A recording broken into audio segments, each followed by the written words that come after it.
Hello guys, isang magandang buhay sa inyong lahat guys. So for today's video guys, meron tayong isang Epson L3210.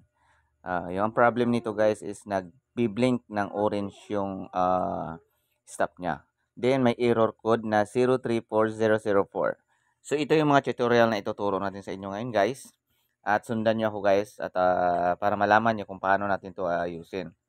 So, syempre, unang-una, tanggalin natin sa saksak ng power, tsaka sa data papunta sa computer. Then, tanggalin natin yung lock na yan para maangat natin yung scanner cover na yan, guys. Then, dyan, yung tape, tinatanggal lang natin para ang purpose ito, guys, para matanggal lang natin itong side cover na yan. Kasi yan yung gagalawin natin lang. Then, may screw, may bolt yun siya dyan. Kailan nyo tanggalin, guys, para matanggal natin yan siya. So, pag natanggal nyo na yung bolt na yan, hila-hilain nyo lang palabas at matanggal na yan siya guys. So kung napapansin nyo, tukuran nyo muna yan guys, yung scanner na yan. Tukuran natin yan siya ng Phillips screw na mataas. Pagkatapos yan matanggal guys. Yan, o, diba? Saglit na matanggal. So kung napapansin nyo yan, yan yung encoder strip. So natanggal siya. Kaya yan ang cause bakit nagbi-blink ng dalawang orange yun. Anyway guys, ang dalawang blink na yan, may dalawang klase yan mayroon ding nagbi-blink na naghihingi ng reset, mayroon ding ganyan. Pero once na may error na 043004, automatic na po yan guys, encoder strip ang problem niyan. Pero ito guys, advice ko lang ito sa mga medyo may marunong na magbukas ng printer. Kasi kung first time nyo ito, medyo mahirap kasi ito. Baka masagin nyo yung tatlong flicks ng cable na yan na scanner. Medyo mahirap ikabit yan. Pag hindi ka maingat dyan, nabubungi yung mga pins niya. So ito guys, may tiban lang nilagay natin dyan. Dinagdagan natin yung pandikit niya. Kasi double-sided lang ginamit nila kasi dyan eh. So dinagdagan natin may tiban para mas tumibay. So yan guys, at hilot-hilotin natin para dumikit talaga yung may tiban. Then after nyan,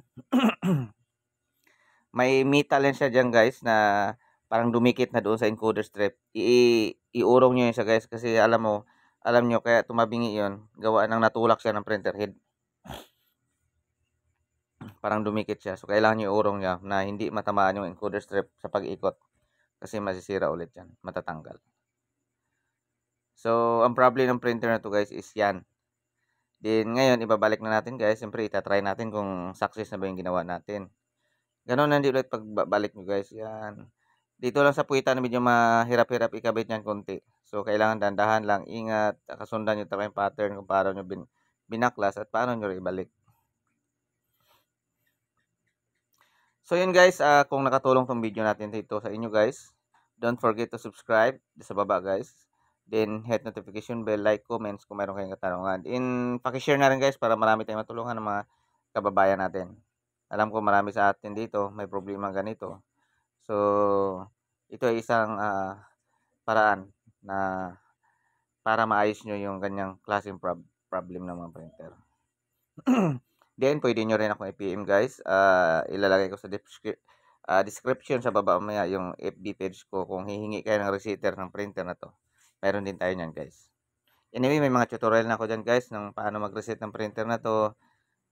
Dagdag ko na lang ito guys. Dagdag kaalaman na lang natin to. Baka may kulang pa kung hindi na ipapakita sa inyo. O hindi nasasabi. So, dito guys at pinapasok na natin yan yung lock na yan. Siyempre para matry na natin kung success na ba siya. Then dito guys, ang ipapakita ko sa inyo muna dito, ito ay paano ayusin yon. Then kasi itong printer na to, pag print natin ito, yung ink niya ay walang lumalabas yung black colored, wala. So kailangan siyang power ink flashing. So alam niyo na yun guys, ang importante dito napakita ko sa inyo, yung error na yon is success na tayo doon. So yung power ink flashing, saglit lang naman yun, sa settings lang yun. So yun guys, patapos na tayo dito. Don't forget to share our video para makatulong sa iba.